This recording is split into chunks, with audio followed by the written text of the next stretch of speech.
Okay, I hope everybody can see that. And I'll leave it up to you to check the chat box. Okay, Sophia, is that okay with you? Sure, sounds Awesome. good. Yep. Excellent. Okay, so our evening class this evening is about how to deal with difficult emotions.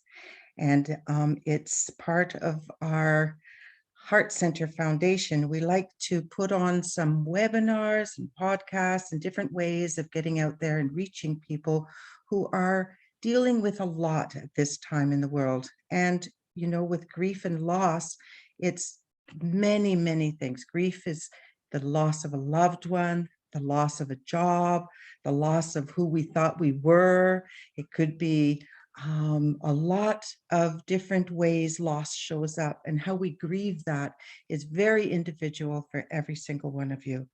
We all are different, but what we're going to talk about tonight is it's going to be about how to deal with it and how to stay balanced in a little bit of a different way than just, you know, the good and bad, because I don't look at emotions as good and bad. And so we're going to talk about that as we go. So welcome. I'm so happy to have you on board. So tonight's objectives, the webinar objectives are, we're going to talk about what are emotions. We're going to talk about how to discover how mental health can affect our physical health. We're going to learn ways to manage difficult emotions and how to help others manage their difficult emotions. We're going to identify when it's time to ask for help.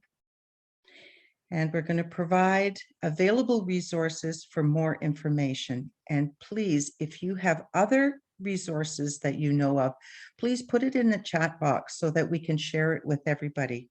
Afterwards, I'm going to write up a list of these resources, and Sophia here, she's going to be able to send it out to everybody with a short little workbook that we're going to put together for just some exercises to help you remember what we're talking about this evening. So what are emotions? Oh, but before we get started, I really want to give acknowledgement and that we are meeting today on unceded traditional territories all through Canada, all through the United States, all through the world, actually. And here on the Sunshine Coast, where I am located, I want to give acknowledgement to the Coast Salish and all other territories for allowing us to meet and learn together on their territories. So I wanted also to introduce myself before we get going. I was really anxious to get into talking about emotions because that's the juicy stuff. But I'm Louise Rowland. I'm one of the board members on the Heart Centered Foundation. I'm program coordinator with the University of Victoria Self-Management Programs, where we have programs for people that are living with chronic health conditions, chronic pain, diabetes, cancer, thriving, and hoping that they're surviving. I'm also a health coach. I'm also been initiated shaman with the Peruvian shamans in 1990. I am an advanced integrative energy practitioner, and I have a lot of different tools in my tool basket, I like to say, of different ways of dealing with things as they come up in our lives. And I love to share them with others as well. This is definitely my passion. And I am so, so pleased to be able to share any of them or all of them with you, not just this evening, but ongoing. And I will definitely leave my how to contact me. So what are emotions? Emotions are mental states brought on by neurophysiological changes, variously associated with thoughts, feelings, behavioral responses, and a degree of pleasure or displeasure. And you'll see from this little diagram that emotions have got many different aspects. There's basic emotions and feelings. There's complex ones. Quite often, our emotions are layered. and some come from the past, some we don't know what it is, but it gets complex.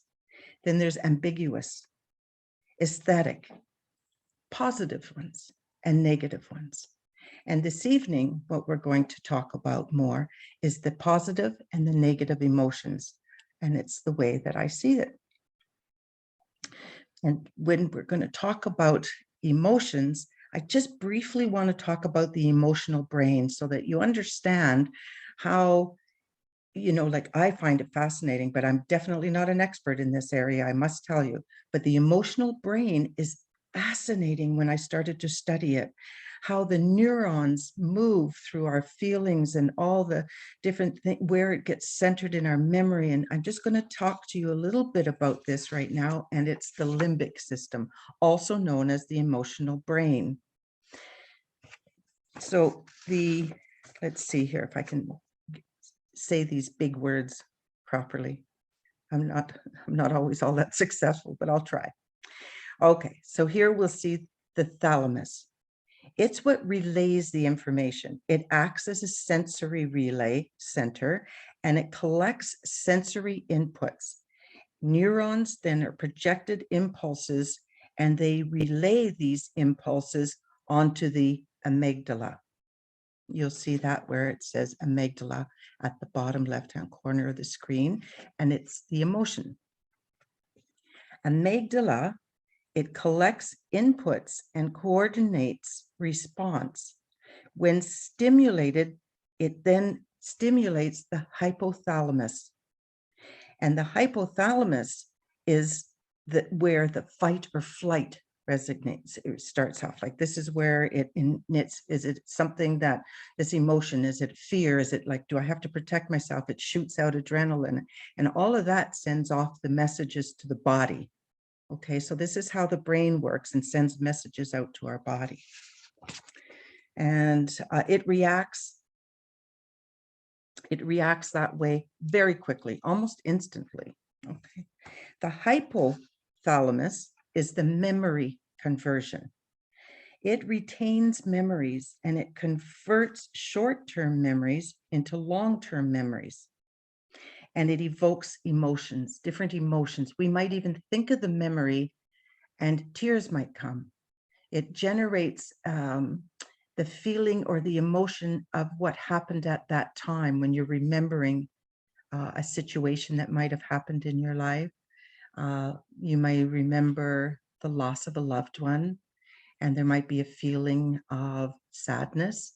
It is where it's all stored, and then you can also then find yourself physically reacting to those memories as well.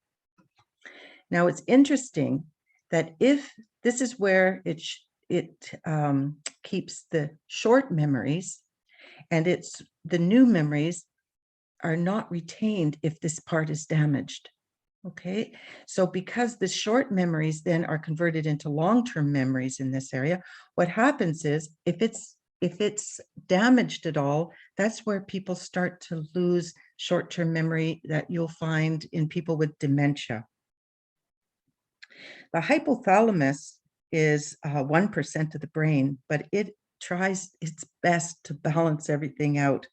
It regulates the automatic nervous system, and its expression of the emotions are rather than their generation. So they don't generate the emotion, but what they do is they try to balance it out, so to speak. It's where the expression of that feeling comes.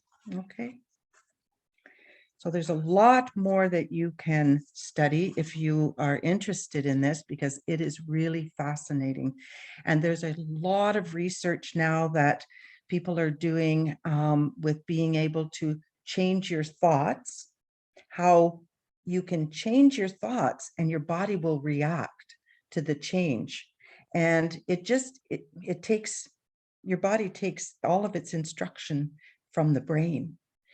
We often say pain is generated in the brain, and we're not saying that you're making up the pain, and that goes for not just physical pain, but emotional pain. We're not just saying that's just in your brain, right? but that's where it sends the signals. That's when all the neurons work, and there's so much to learn in that field if you're so interested. So I just wanted to touch upon it briefly. Here's a wheel of different emotions, and it's quite the complex diagram. So what I like to say is that there's most emotions on this wheel. Like you'll see apprehension. Okay, this is the green one over to the right, apprehension. And then it goes to a different level of fear. And it might go to terror, where you're so afraid, fight, flight, freeze, gets, into the brain and the body reacts. Then there's also the serenity and joy and ecstasy. I mean, there's different levels, and there's different emotions that are all connected to that same sensation or emotion. Now, what might happen, this is the complex part that I was talking about earlier. What might happen then, you'll see joy, trust, and love is between the ecstasy and the admiration. That's right up at the top of the right. You'll see that joy, trust. Now, if you're in a loving friendship or intimate relationship or married, your spouse, you have so much joy, there's trust, there's love, but then something happens and the trust is broken. It may start to interfere. This is the complex part. It may all of a sudden, this trust may all of a sudden go to anger or annoyance. It might even come to rage where you're really angry. And then after that, then you get really sort of sad that it's not the way it used to be. And then grief comes into play. So can you see how it's on the wheel, but it's not just we feel one way, it interacts with each other and it gets quite complex at times. And that's what we talked about in complex emotions. Okay. So now positive and negative emotions. I don't like to think of positive being good and negative being bad. What I like to think about emotions are energetically, positive emotions are an expansion. When we feel good about something, our shoulders are down, our face is relaxed, we smile, our chests are open, we can take deep breaths, and the energy in our whole being is expanded. Even in our thoughts, even in our mind, our experience is expanded.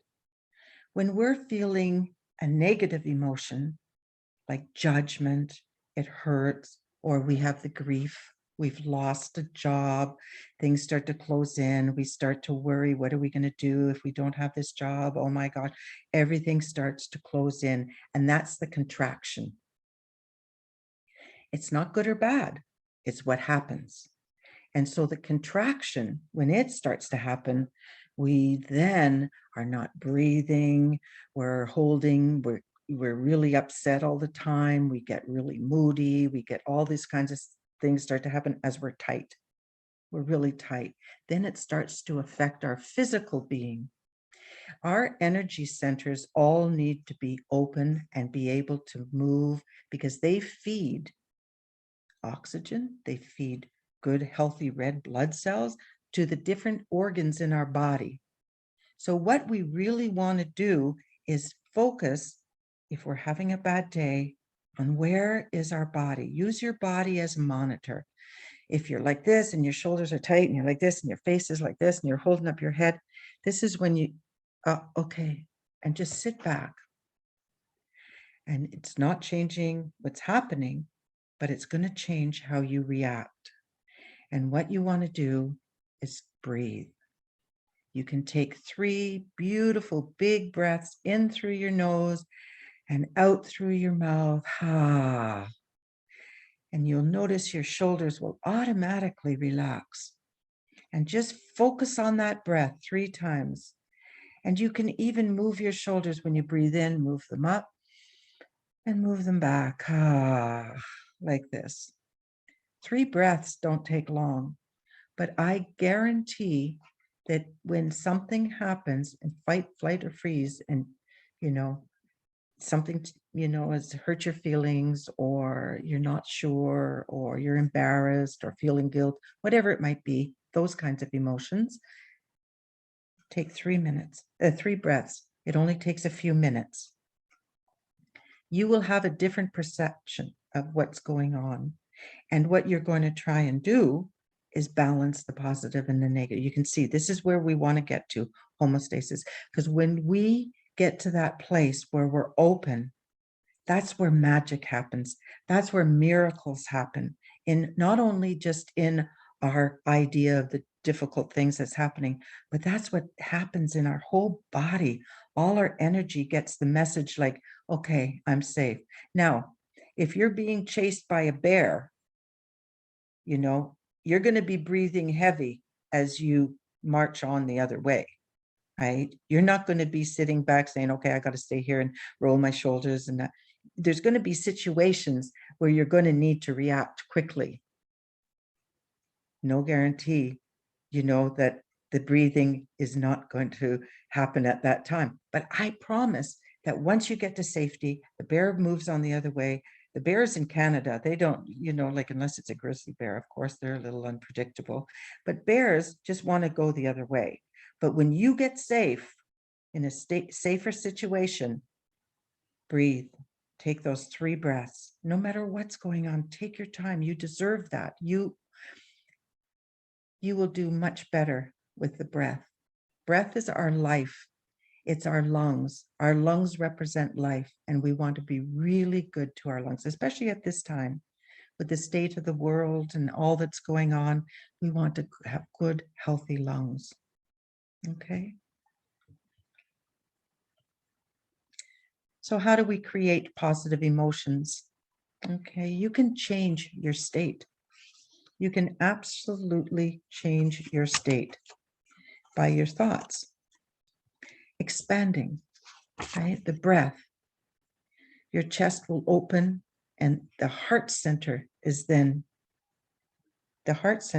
your chest. It's around your lungs. It will open up, and then it'll allow you time to sit and choose. You are the captain of your ship.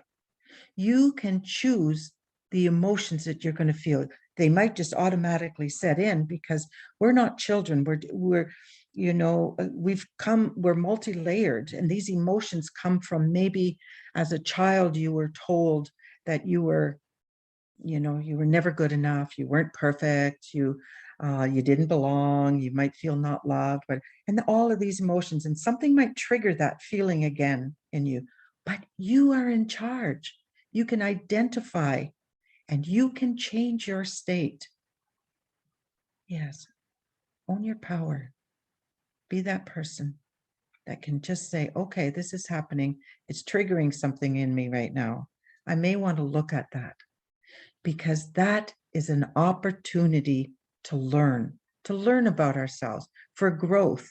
We are all here to learn about ourselves. Okay. Work with your thoughts. Be mindful. Be aware of your thoughts. Don't ignore them. If you're feeling something, don't ignore them. Be mindful of them. Be in the moment and take your time. Create more of the good stuff in your life. For example, if you've been working really hard all day and your workplace is not all that balanced, and there's a lot of people with different opinions and opinionated and all of that, put your little bit of a imaginary little blanket around yourself, or a little shield or something like that. Do not take their energy, their negativity, into your energy field. That's them. That's their idea. You don't have to prove to anyone who you are. Be unapologetically you, right? And create the good stuff in your life. When I say the good stuff, balance the hard work with relaxation, with connection with family, friends, or join new groups. There's all kinds of different groups and meetups where you can go out and go hiking with people. Try and do more of that, because that will energize you. If you are being really down because somebody said something to you and it hurt your feeling, that is going to take away. I like to think of my energy tank as like a bank account, say. I wake up in the morning and I think, okay, I have 100 units of positive energy. And as I go through the day, I want to keep that topped up. And all the things that are happening needs to put into the energy. Or I might want to share energy as long as my cup is full. When your cup or the sense of units are going down, you have to stop and think, where is my energy going? It's going in an area that's not feeding you back. Okay, so this might be a choice that you make, that you don't want to invest in that area. You might want to not invest in that relationship. You know, you want to try and pull back and figure that out. Now, when we are in the helping field, because a lot of us are in the field to want to help people, we can only help people if our cup is running over. And that running over is what we share, what we give, because we need to keep it for ourselves so that we are able to be strong and feeling a lot of the good stuff in our life. Okay, because especially when you're helping people, sometimes you're helping people with some really difficult situations.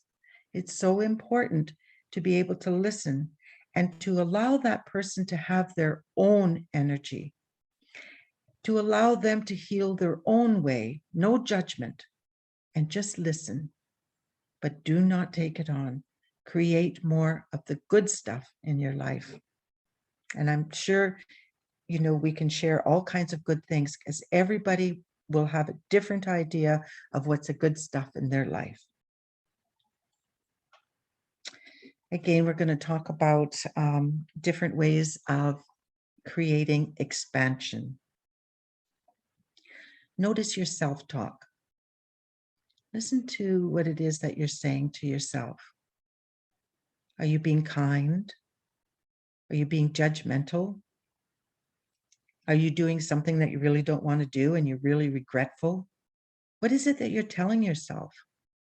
Is it you? Is that your voice in your head? Or is that someone else's voice or someone else's opinion?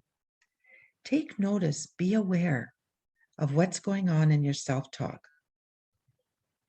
Another way to create expansion is to be in nature. People find that going to the beach, you can see out in the water, the waves just come and wash away all the constriction, all of the tension. And you just see the waves come. It's almost like a heartbeat. They come and they wash away, and they come and they wash away. In nature, I live in a forest, and the trees here are so healing. And I go for a walk, I can just breathe the beautiful cedar, the beautiful air that's cleaned by these wonderful trees. And I just love, I don't think about anything else but walking through nature, being in touch. I'll sit. I've made a few little benches through the woods. I'll just sit for a little while and be amongst these huge West Coast cedar trees. And that is amazing for me. That just takes sometimes the worst days ever, just all of a sudden melt away for me. You can always come back to it. You can always come back to the way you felt, but you're going to feel differently about it. And you're going to be able to sort it out a little easier on yourself, because you're going to be expanded. You're going to be open. Your heart's going to be open. Meditation. Meditation is a beautiful, beautiful way to also just relax the mind. There's so many different kinds of meditation. There's guided imageries.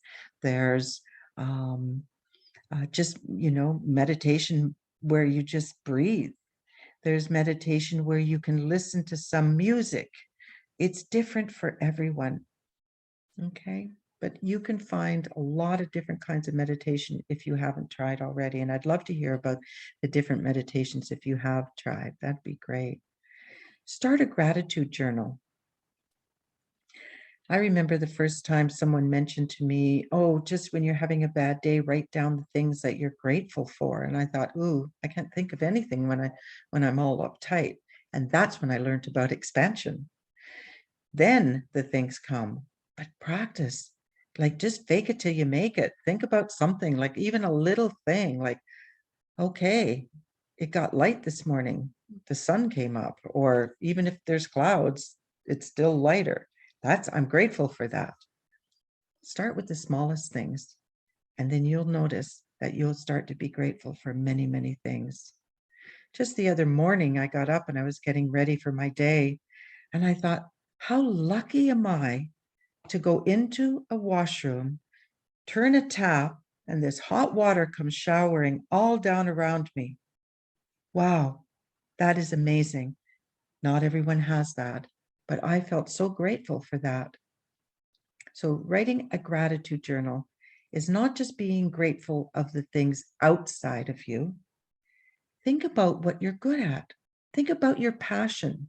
And if you haven't felt it for a while, you might start to get in touch with it by just digging a little deeper. What did you love to do when you were a child? What brought you joy? Was it singing? Was it dancing? Was it playing in the schoolyard with kids? Was it fishing? Whatever it was, what brought you joy? And sit with that feeling, because that's the feeling you want to bring out through your day. And yes, you can change your thoughts to create positive emotions and experiences out of the negative emotions. And you can experience the negative emotions in a different light. Our evolution depends on it. Truly does. Especially now with what we're being bombarded with. Never, I don't think any one of us here ever thought that we in our lifetimes would be experiencing so much discord, so much happening than what is happening now. But we're doing it, and we're doing it together. If you really look at what's going on in the world, even though people were isolated with the COVID, people have come together to help each other. People all of a sudden now know their neighbors. They're checking in on them to make sure they have everything. If somebody's venturing out to the store and somebody's in isolation, everybody's helping each other.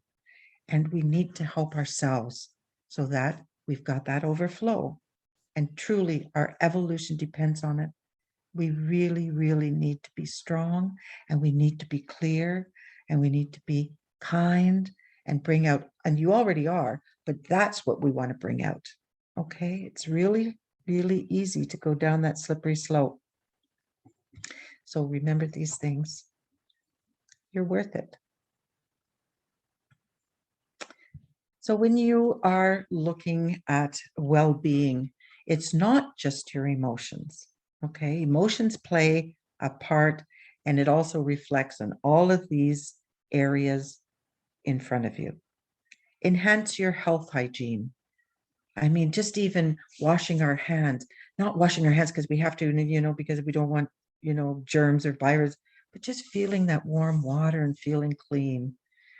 Brushing our teeth, make it feel good and know that you're doing something for yourself, connect with others. And it might not be possible to connect with others personally, but thank goodness we have other ways. Zoom is one. The phone is another. What about writing letters? I started this with my grandchildren now, writing letters. And they love it. They run down to the mailbox and see if there's a letter there for them. And if I haven't written a letter, they'll say, hey, Nana, I wrote you a letter and you haven't written back yet. So they remind me. So they're liking that. There's different ways of connecting, right? Even the people that you haven't really touched base in a long time, if you think and you're wondering how they are, take that moment and maybe reach out. Okay.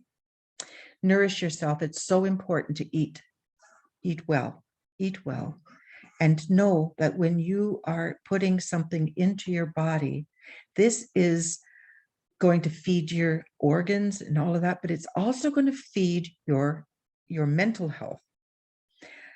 If someone is eating too much sugar, too many carbs, it becomes addictive.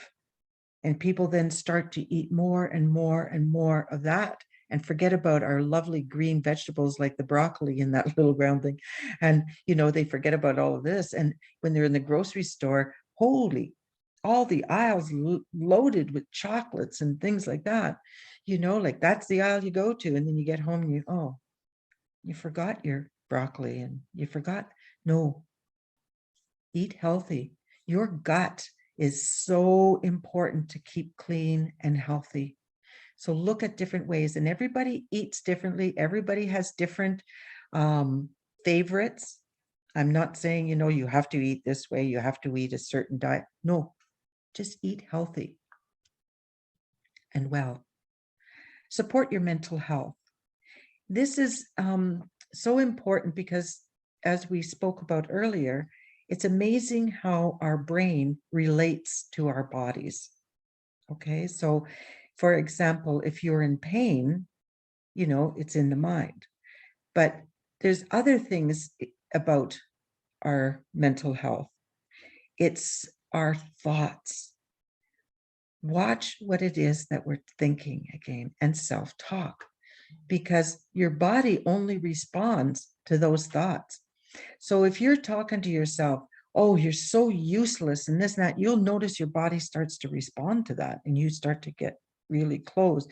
We want that expansion. So support your mental health in many different ways.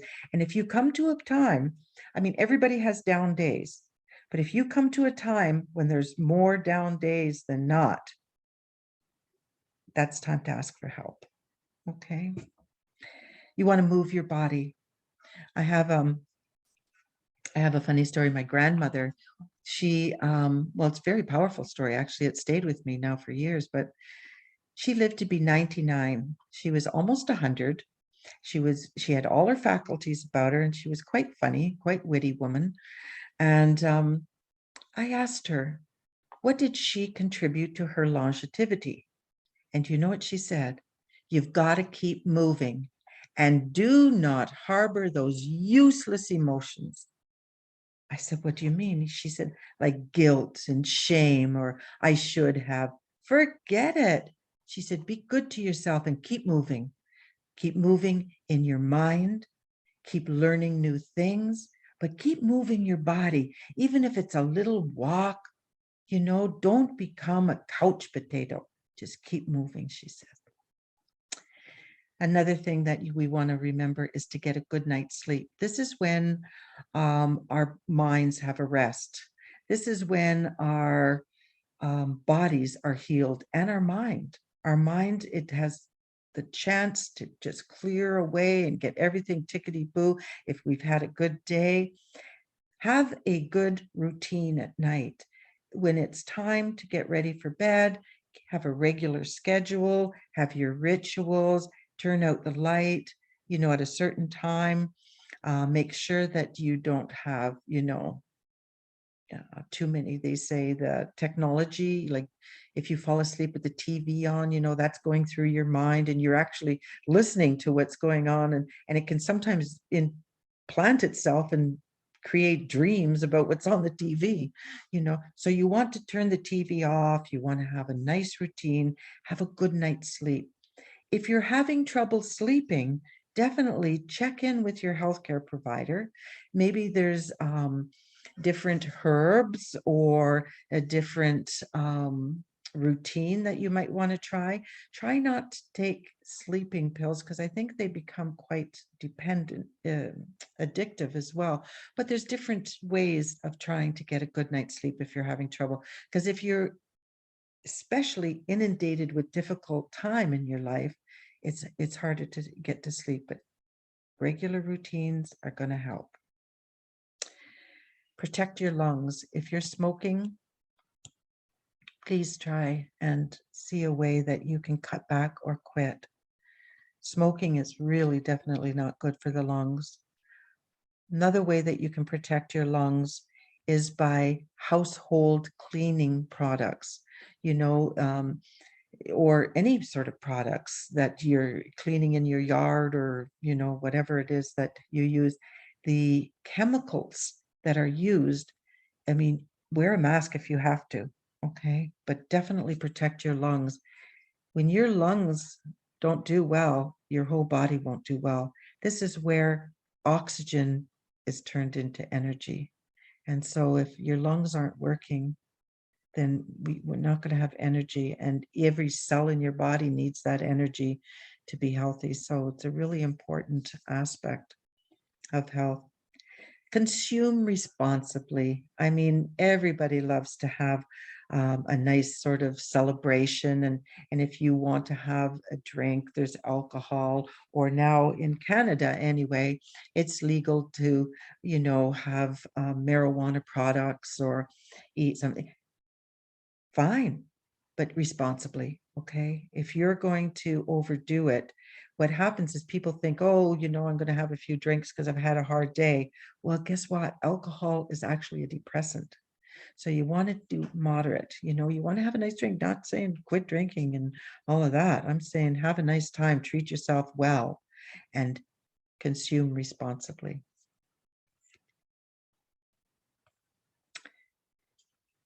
This is from one of my very, very favorite books.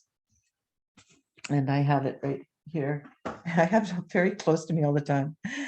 It's one of the kindest things you can do is be gentle and patient with yourself.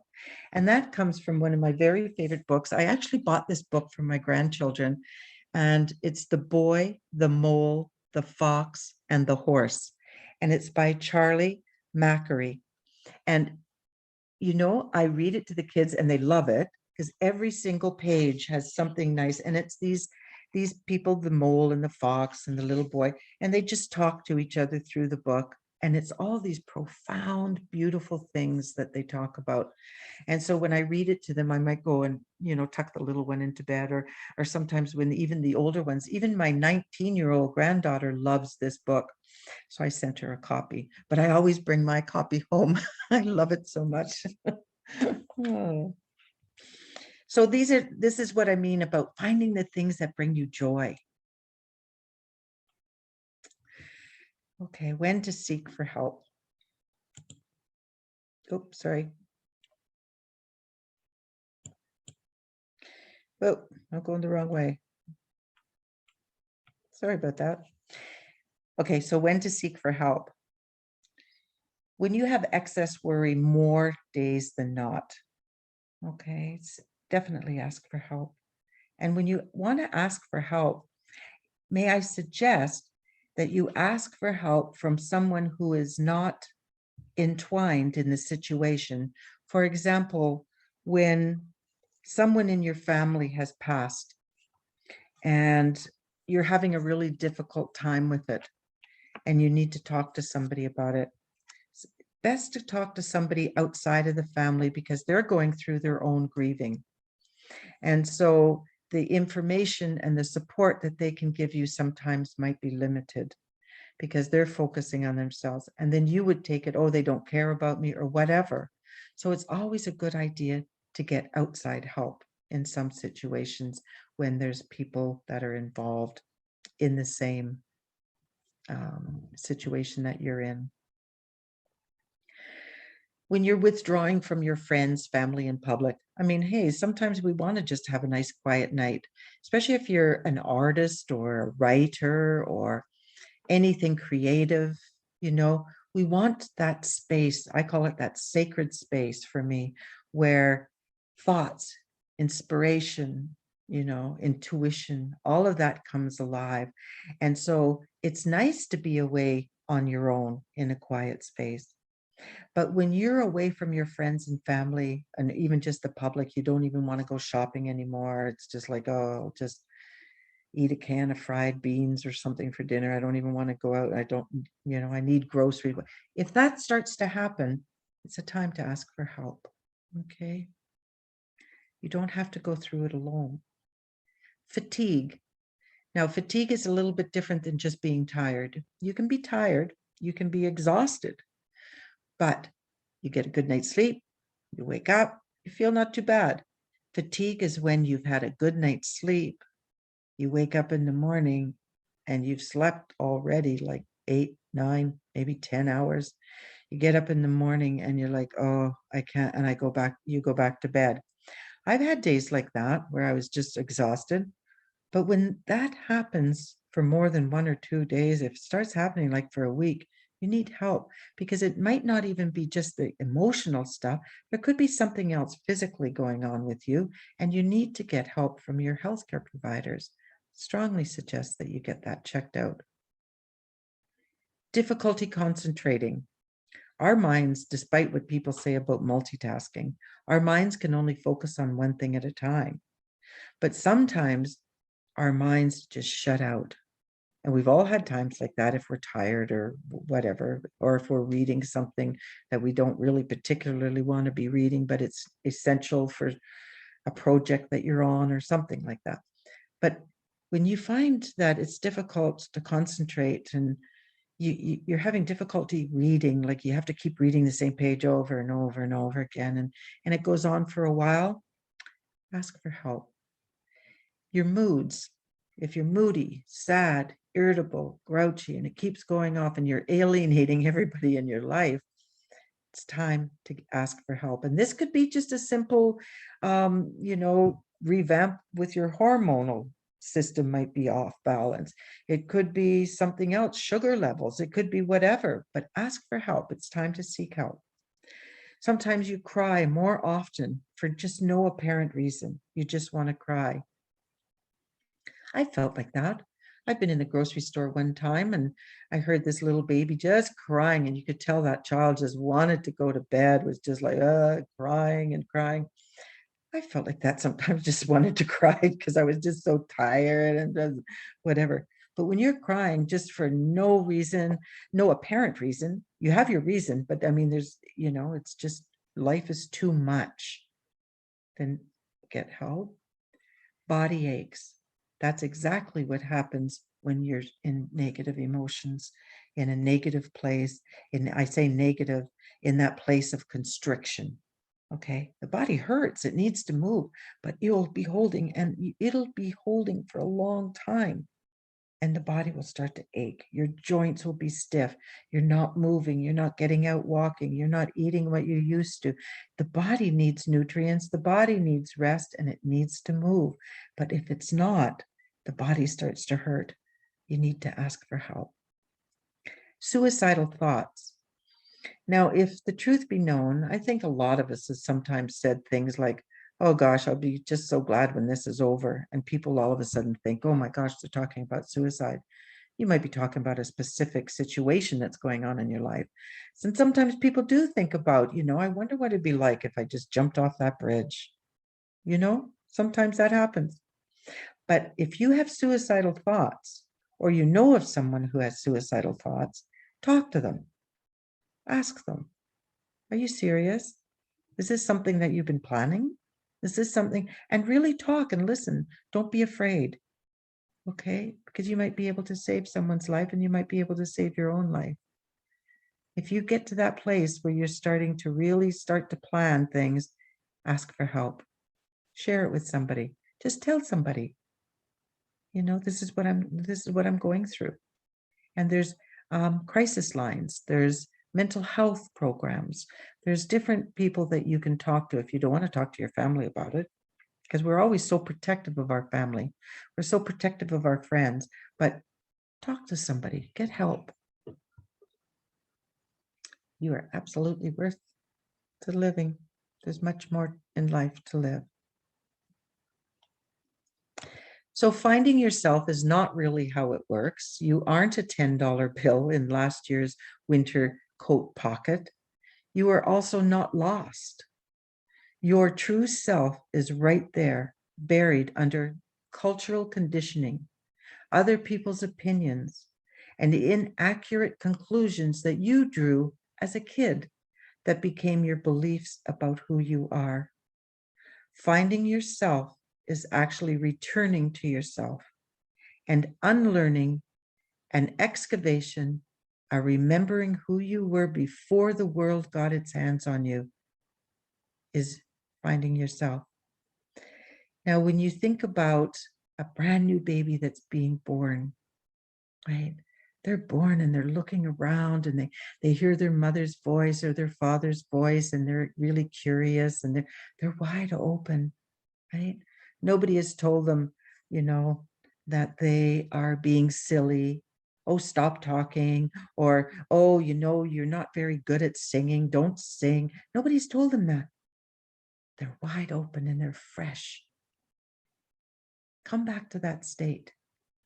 Because, you know, we grow up thinking either we're not good enough, we're not good enough, we need more. We always need more to get to the place where we're going to be accepted.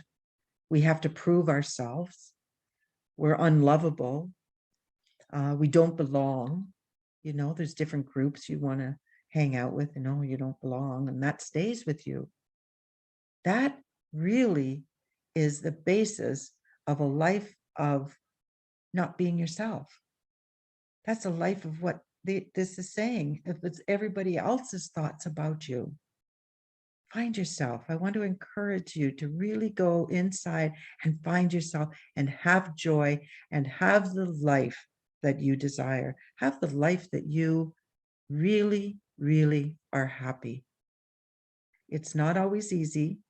I make it sound easy, but I can guarantee you, I know it's not. It's difficult, but it's really a lot of fun when you do find yourself.